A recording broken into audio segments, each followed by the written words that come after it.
Hello everyone and welcome back to my channel. It's me again, Chelsea, and today I'm going to be bringing you my October wrap up. Can you believe we are in November? Because I sure as heck can't. Oh my goodness, this year has gone surprisingly fast while going slow. Does that make sense? No, probably not. So October was not my month. I set out with for me, a pretty hefty reading target while not actually feeling like reading. So I read a total of 3 books. Meh. I ticked off some challenges for the Spooktober and the Hocus Pocus readathon, which I was taking part in, but I didn't complete either of them. It's fine. I've got more books to add to my currently reading shelf on my TBR cart, and it's already full, as you have seen in a previous video. But let's just get on into this. So the first book I'm going to talk about is Truly Devious by Maureen Johnson. This was the first book that I read this month, and you know what? I really enjoyed it. So I gave this a 4-star rating. I really enjoyed it. It didn't push me over the edge to a 5 stars, but I don't know why.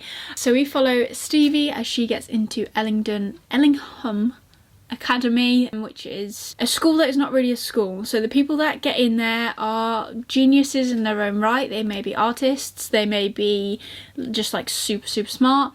They all have something different going for them, and that is why this school picks them. And when Stevie gets to the academy, it is her prerogative to set out and solve the Ellingham murders, so to speak. So in 1936, Albert Ellingham opened this school, and shortly after, his wife and his daughter Alice were kidnapped. The only clue to what happened to his family is a letter that he has received cut out from magazines that is signed Truly Devious, which lists a whole heap of horrible ways to murder someone, and that is where the case goes cold.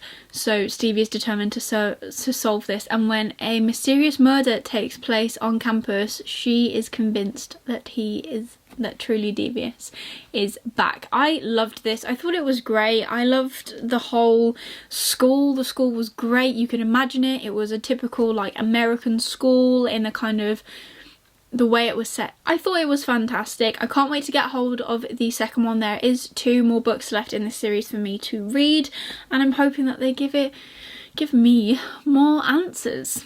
So there is that.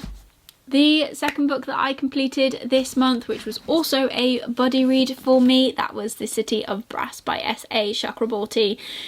I loved this. I gave it 4 stars, so it may seem as though it's like, well, you didn't love it enough. No, I loved this book. I absolutely did.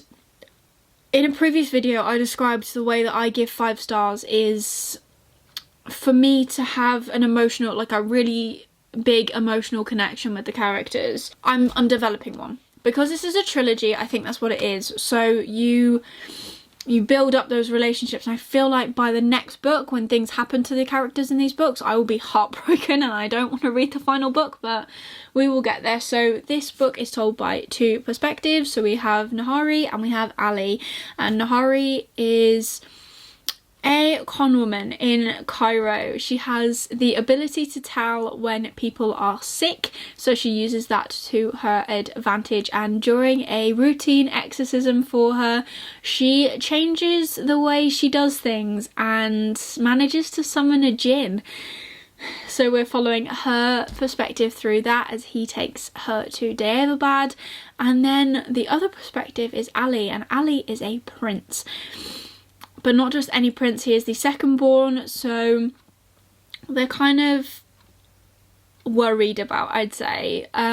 His brother is set up to be king, and Ali is a bit of a soft-hearted person, and he kind of gets himself into a lot of trouble, and then him and Nahari meet, and we follow their journeys through different perspectives as they kind of go about their lives. She's discovering Devious for the first time.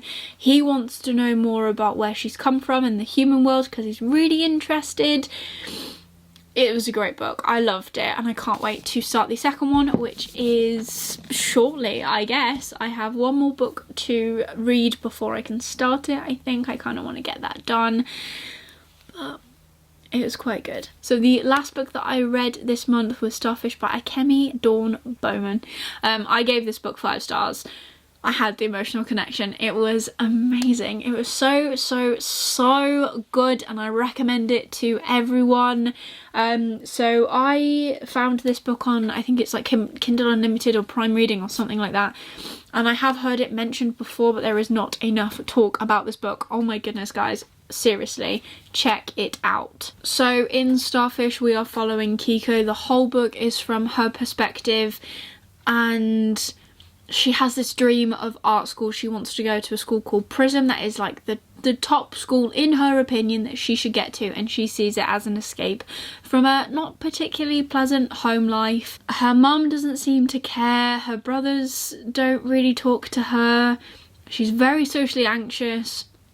She has a lot going on in her head, I think, and it's all done so well. If you do check this out though, please be aware that there are trigger warnings for this book, for sexual assault, for racism, for a whole heap of things, so please check them out. So this book follows Kiko from after she has handed in her application to go to Prism, and unfortunately she doesn't get in. So she decides, after she's met back up with a long lost childhood friend, that she is going to go on a road trip all the way to California from Nebraska to go and check out art schools there.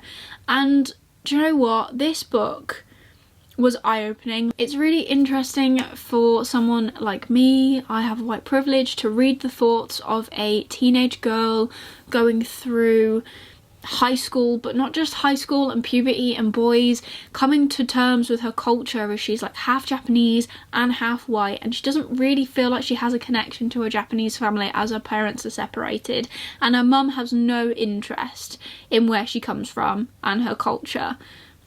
And it's beautifully done. Absolutely beautifully done. I recommend it to everyone. I recommend that you check it out. Check out the trigger warnings, obviously. But yeah, check it out. Those are the 3 books that I read this month. I haven't read a lot. I've read kind of I've read kind of diverse stuff. I've read a contemporary, I've read a fantasy, I've read a YA thriller, I'd guess you'd put Devious under. And it was good, I felt good, but you know what, the minute the 1st of November hit, I've read 2, I've finished a book and I've read a whole book and I've started more, and I feel good, I feel better this month. Ready to take on my ever-growing TBR pile. There's a lot. I think it's because I've reignited my love of reading just in time for this second furlough lockdown thing that we're having in the UK. So perfect timing, I guess. But yeah, if you liked this video, please give it a like. It really supports me and my channel, and my face lights up when I see that I've got likes on my videos. Please leave a comment down below if you've read any of these books, if you have any suggestions of what I should go and read next, and subscribe if you want to see how I am getting slowly better at being able to tell you my thoughts on books. How fantastic. Who'd have thought it? Not me. But yeah, that is all from me today. I hope you are having a fantastic day, and I'll see you in the next video. Bye.